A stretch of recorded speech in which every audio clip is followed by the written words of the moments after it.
What's your gut reaction to what happened to George Osborne and his new bride yesterday?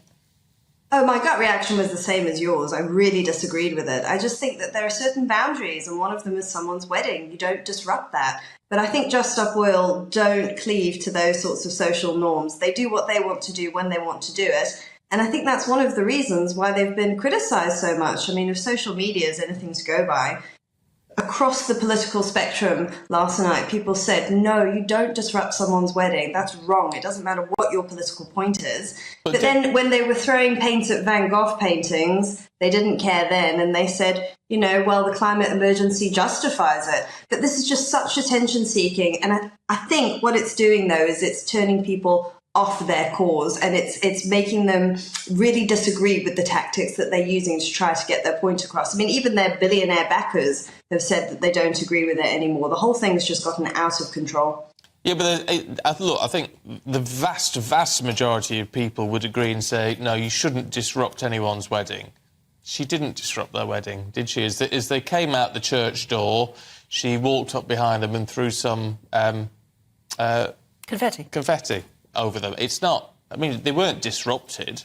The whole thing lasted a couple of seconds and they smiled and carried on.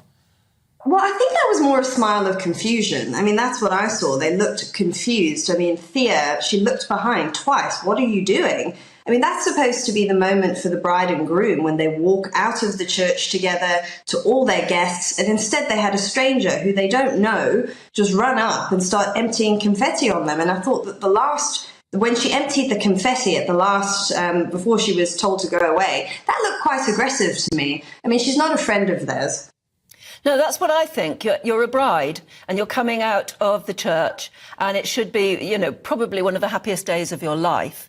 And you don't know what's going to happen next when somebody comes up with a box of confetti for you. No, and they're both quite well known as well. So, I mean, you have no idea if it's someone who is trying to be malicious towards you.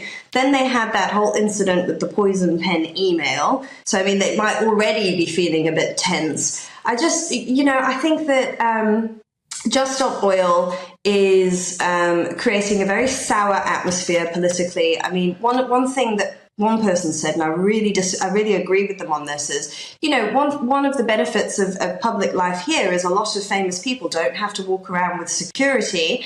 But if things like this happen, then they might do that, because they might be like, well, I just can't trust ordinary people to treat me with respect.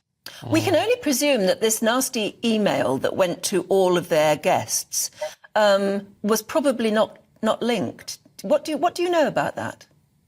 No, I don't think it was linked. From what I know, from what's been reported, is they do know who it is. They know who's sending the email, but it's not someone close to them. And from what I know, he has started an investigation. He has contacted the police about it.